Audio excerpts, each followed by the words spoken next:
Halo Sobat Pemasyarakatan, kembali lagi bersama kami di podcast Pemasyarakatan LPKA Yogyakarta. Sebelumnya perkenalkan, saya Anjani dan saya tidak sendiri di sini ditemani dengan Vanessa, kemudian Pak. Saya Dimas. Pak Dimas, kemudian Nixia. Jadi kami sekarang ini baru di Omah Konseling di LPKA Yogyakarta. Ini merupakan program unggulan dari LPKA Yogyakarta demi tercapainya program pembinaan kami. Kemudian ada satu hal nih yang bikin saya penasaran. Jadi apa first impression ketika Bapak dan teman-teman masuk ke sini dan sebelum ke sini gitu? Mungkin boleh dijawab dulu dari Pak Dimas. Oh, dari saya. Ya. Oke. Jujur baru pertama kali ya. Saya baru pertama kali ke LPKA ya.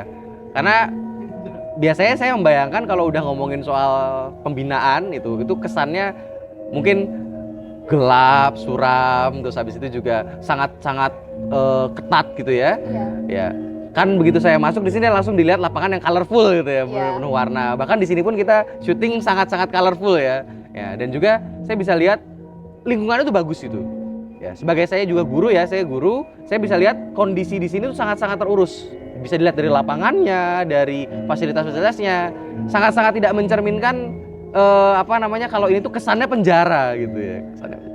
Seperti kalau di film-film penjara itu kan kayak wah kesannya gelap, wah kesannya tuh keras, kesannya tuh sangat-sangat tidak bahagia lah orang-orang yang di situ. Tapi kalau ngelihat anak-anaknya di sini, sepertinya mereka cukup bahagia gitu ya ada di sini.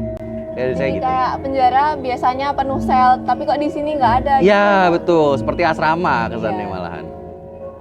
Kalau pendapat dari Mbak Vanessa? Kalau pendapat dari aku, menurut aku kayak benar kata Pak Dimas. Itu kayak awalnya ngira pas dengar kata penjara itu kayak bakal sempit, terus ruangannya kecil, gelap, terus kayak nggak enak gitu hawanya. Tapi ternyata pas datang ke sini kayak dari awal masuk di depan itu kayak gedungnya tuh kelihatan keurus, terus kayak bukan yang kayak serem gitu, bukan penjara gitu ya. Kayak bukan penjara, kayak lebih ke kayak kantor gitu. Oh iya. Terus pas masuk ke dalam, kayak berwarna banget. Padahal kan kalau dengar kata penjara tuh kayak paling kayak hitam, putih, monokrom gitu ya.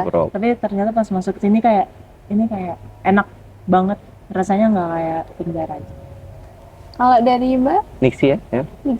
Kalau dari aku sih sebenarnya kurang lebih sama ya dari sama mereka. Kayak kalau misalnya dari aku tuh mikir penjara ya kayak tadi sel-sel semua gelap-gelap. Cuman waktu tadi aku masuk sini aku lihat kayak ya lebih kayak kantor gitu ya, kayak kantor polisi. Terus waktu masuk juga lebih rasanya kayak bukan penjara, rasanya kayak lebih kayak sekolah gitu. Jadi ya menurut aku kayak bagus lah, makanya jangan nggak terlalu katanya nggak begitu nggak yang tegang gitu suasananya. Sebelumnya pernah di penjara, maksudnya di lapas dewasa gitu pernah belum? Oh belum. Kalau Pak Saya Dimas? juga belum pernah. Berarti ini baru pertama kali ya. Kemudian di sini kan juga ada program pembinaan nih Pak. Contohnya kayak tadi nih ada gamelan. Nah, terus juga ada sekolah formal dan informal juga. Kemarin sekolah informalnya tuh contohnya kita juga ada pelatihan Pak, pelatihan las, terus ada otomotif juga. Terus kalau Bapak lihat tadi di aula itu yang di depan itu ada sofa. Nah, itu hasil karyanya anak-anak juga. Oh, ya gitu. handmade ya. Iya. Okay. Terus gimana tadi Vanessa? Udah coba interaksi sama anak binaan di sini? Iya, tadi udah sempat kenalan sama beberapa dari mereka. Terus ya pas tadi games di lapangan juga, pas tadi di aula duduk, itu udah sempat ngobrol, kenalan. Terus ternyata aku sih sempat kiranya tuh anaknya tuh kayak anak yang kayak masih kecil gitu, ternyata seumuran. Iya. Terus pas awal ngeliat tuh ini kayaknya serem gitu orang-orangnya, kayak gede-gede badannya, terus kayak mukanya sangar. Sangar ya. Sangar gitu. Terus pas kenalan ternyata kayak asik, bisa diajak bercanda, seru juga. Iya, kayak anak seumuran gitu kan. Tapi tadi coba ngobrol nyambung semua kan? Tadi sih belum terlalu ngobrol yang gimana-gimana, baru perkenalan terus kayak, tapi bisa diajak ketawa lah ibaratnya. Menurut siapa? Niksi. Niksi aja. Nah, itu eh, sebelum masuk sini, terus sesudah masuk ke sini itu ternyata gimana gitu. Maksudnya Berbeda. perbedaan. Jadi first impression kamu sebelum ke sini, kemudian ke sini gitu. Sebelum kesini sih aku mikirnya kayak penjara-penjara yang kayak di film-film gitu kan. Waktu masuk sini kayak bener beda banget dari ekspektasi atau yang pemikiran aku sebelumnya. Dan ini kayak bener apa ya? Rasanya kayak bukan penjara gitu. Kemudian Pak, di kami itu juga ini ada program pembinaan sekolah formal. Mereka juga sekolah formal, jadi kami kerjasama dengan salah satu sekolah. Kemudian biasanya memang agak beda seperti sekolah-sekolah pada umumnya. Mereka tidak bertatap muka dengan guru langsung, tetapi mereka lebih ke online gitu Pak. Jadi mereka tuh sebenarnya di sini sibuk dari bangun pagi itu mereka sudah ada agenda olahraga, kemudian nanti ada program pembinaan rutin kalau di gamelan tadi, alat musik tadi itu setiap hari Rabu Pak. Iya. Itu. Mungkin ada yang ingin ditanyakan dari Bapak Nisi atau Kalau mau tanya nih? Oh, Vanessa duluan nggak apa? oh, apa boleh? Berarti di sana tuh kayak mereka nggak cuma kayak ditahan, tapi kayak mereka juga dibebasin, mereka masih sekolah pendidikan, kegiatan gitu-gitu. Iya, masih betul.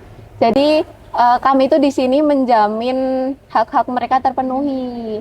Jadi mereka karena masih anak-anak juga, kalau di lapas itu kan lembaga pemasyarakatan Pak. Kalau di sini fokusnya ke pembinaan.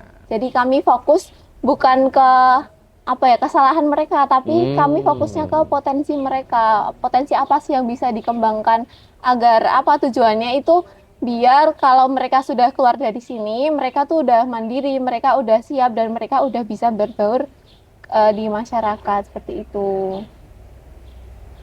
Oke, mungkin saya nanya sederhana aja ya. Ini kan kita kalau saya lihat gitu ya, kan colorful banget. Contohnya misalkan di sini ya, di tempat kita syuting ini juga colorful banget dan juga temanya menarik gitu. Kesannya malah kayak hotel-hotel gimana gitu ya. Ada kan ya hotel-hotel yang ada kamar-kamar model kayak gini. Nah, ini sebenarnya kenapa dibuat seperti ini dan gunanya buat apa ya? Ini namanya Omah Konseling. Jadi ini merupakan program kami.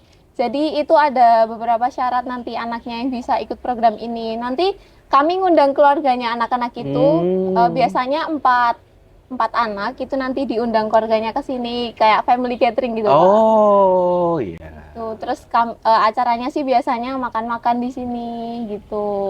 Oh. Kegiatannya ini tuh tiap 3 bulan sekali sebenarnya bulan ini ada Pak. Oke. Jadi mereka punya waktu banyak nih sama orang tuanya mau ngobrol juga gitu. Sama petugas juga banyak yang ikut biasanya Pak. Oh begitu.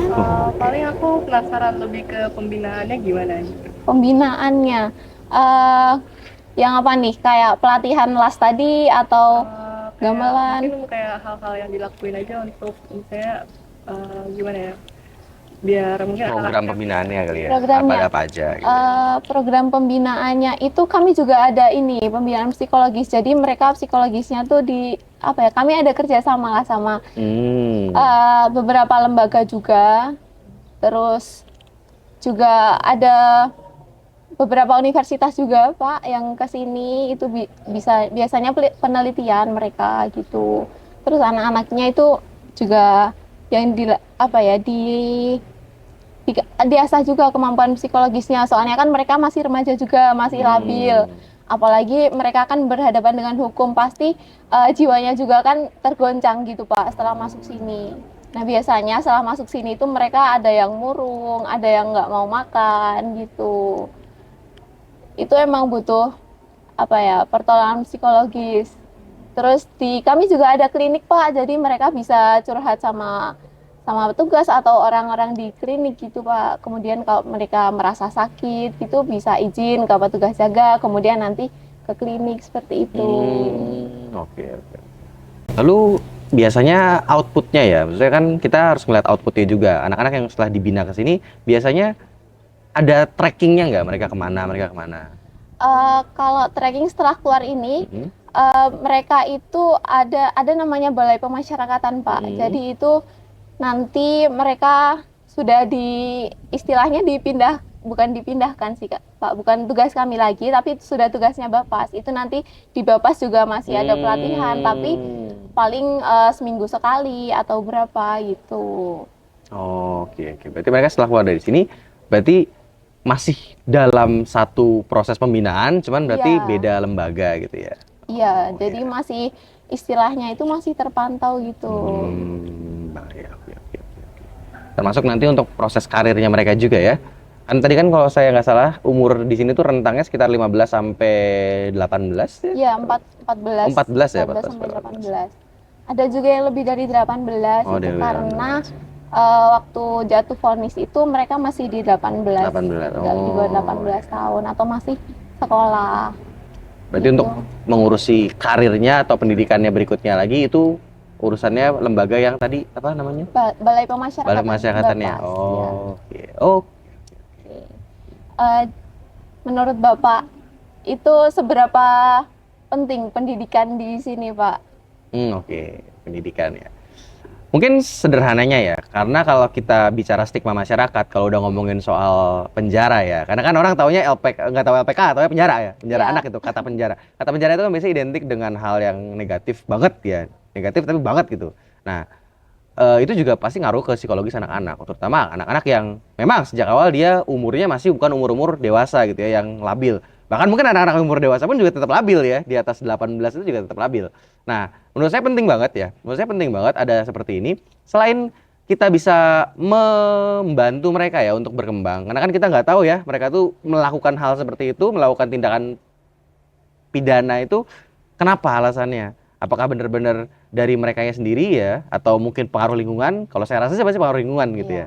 Jadi dengan adanya tempat seperti ini yang dengan kesan seperti ini ya, kesannya colorful, maksudnya kesannya tuh ceria ya, fun gitu ya, dan juga sudah disediakan dan juga sudah diupayakan segala macam program-programnya, saya rasa penting banget supaya mereka bisa berkembang dan juga masyarakat itu bisa stigmanya jadi terbuka gitu loh. Penjara itu nggak harus selalu gelap, suram, tapi juga bisa menyenangkan ya. Iya. Tapi menyenangkan bukan berarti semua mau masuk sini ya gitu ya. Iya. Jadi yang penting ada kesan menyenangkan, bisa merubah stigma masyarakat dan juga bisa memberikan dampak positif ke anaknya itu sendiri. Itu sih kalau menurut saya. Kemudian mungkin ada pesan dari Bapak untuk anak binaan di sini atau anak-anak di luar sana agar kalau bisa jangan sampai ini berhadapan dengan Oh hukum. iya, pesan dari saya ya.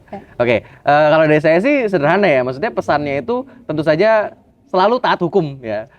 Nggak peduli usia kalian itu usia berapa, kita semua sama di mata hukum ya. Mungkin memang perlakuannya, tindakan penanganannya berbeda, tapi kita semua sama di mata hukum. Mau kalian itu anak kecil, remaja, orang dewasa, orang sudah tua, orang lansia sekalipun, itu semua perlakuannya sama di mata hukum ya. Semua bisa berpotensi terkena hukuman, semua bisa berpotensi untuk mendapatkan konsekuensi dari apa yang dia berikan gitu. Anak-anak yang ditempatkan di sini, mereka sudah berusaha dibina semaksimal mungkin, tapi lebih baik mencegah kan ya daripada mengobati. Mau sebagus apapun obatnya, mau seindah apapun pengobatannya, tetap lebih indah kalau sehat ya. Prinsipnya seperti itu dari saya.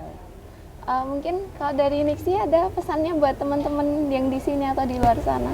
Misalnya udah di sini nih di penjara anak ya, mungkin bisa mengikuti bimbingannya dengan semaksimal mungkin gitu, dan bisa mungkin merefleksikan juga tentang ya mungkin yang hal-hal yang akan mereka pernah lakuin gitu. Itu aja sih. Oke. Kalau dari Vanessa mungkin ada ini pesannya? Buat apa sih? Kayak ya semoga di sini kayak semangat terus, sehat selalu, dan semoga orang-orang yang di sini walaupun ngerasain positifnya itu tetap kayak jerah habis masuk sini dan gak mengulangi kesalahan mereka lagi. Oke. Buat penutup ya, untuk teman-teman anak binaan, kalau dari saya, apapun yang kalian lakukan selalu bisa diperbaiki. Yang penting intinya adalah kalian punya niat untuk selalu berubah. Kalau kalian mau berubah, pasti ada jalannya kok. Intinya seperti itu. Nah, jadi gitu ya teman-teman. Mungkin sekian podcast pemasyarakatan LPKA kali ini. Sampai jumpa di episode selanjutnya. Nah.